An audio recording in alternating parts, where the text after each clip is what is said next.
Good morning, I am Tracy Spence with your newscast. This newscast is brought to you courtesy of BioLife Energy Systems. Come join, believe in.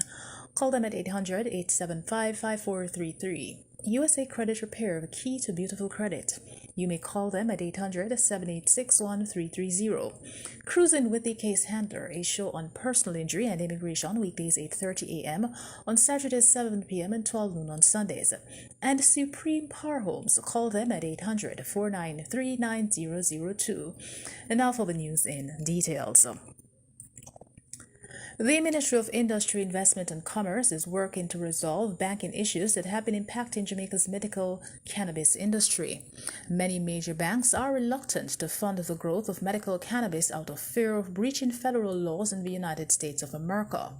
As a result, businesses are unable to attract financing without which they cannot be licensed. State Minister Dr. Norman Dunn said the discussions are taking place at various levels because he believed that they needed to solve this issue. He said that local banks were invited to participate in a virtual meeting on the matter recently. The state minister was speaking at the opening of the Exim Bank's virtual webinar last week titled E-Commerce, the New Export Frontier for Small and Medium-Sized Businesses. A foreign national who came to Jamaica and reportedly breached the Disaster Risk Management Act and then attempted to leave the island was arrested at the Norman Manley International Airport.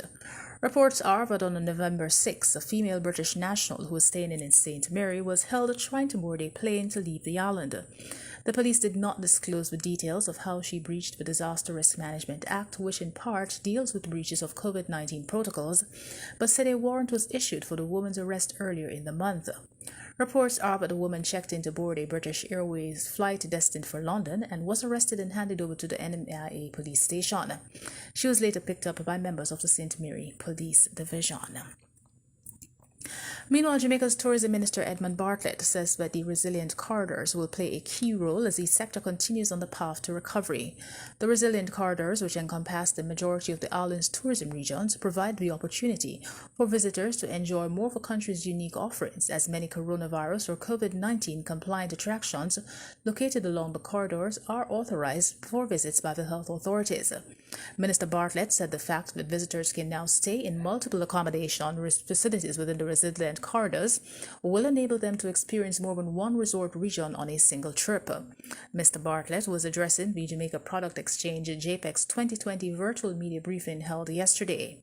There are 3 COVID-19 resilient corridors: the North Coast from Negril to Port Antonio, the South Coast from Milk River to Negril, and the Kingston Business District, New Kingston and its environs. Minister Bartlett noted that since Jamaica reopened the borders to international travelers on June 15, they have smartly evolved the reopening stages, first requiring travelers to stay on the resort grounds and now giving them freedom to visit attractions within the resilient corridors. In sports, longtime Jamaican Athletics Administrative Association J3 member Lennox Graham has described as disappointing the decision by the Track and Field Federation not to allow the use of technology at this month's annual general meeting AGM, especially in the midst of the ongoing COVID-19 pandemic. Graham, who has been named as a coaching staff of several teams to the Olympic Games and World Athletics World Championships, and who now plies his trade in the United States, thinks the overseas-based members are not given enough in the J3 and that needs to change. He took to the social media platform on Facebook last week to implore the J3A to follow the lead of Trinidad and Tobago Olympic Association that has moved to embrace technology. He said that given his extensive recent history in the information technology IT industry, the use of proven technology is the best way forward. And that is it for the news. This newscast came to you courtesy of BioLife Energy Systems. Come join the living. Call them at 800-875-5433. USA Credit Repair, the key to beautiful credit. You may call them at 800-786-1330. Cruising with the Case Handler, a show on personal injury and immigration, weekdays 8:30 a.m., on Saturdays 7 p.m. and 12 noon on Sundays. And Supreme Power Homes, call them at 800-493-9002. On behalf of the news and production team, I am Tracy Spence. To have a good morning.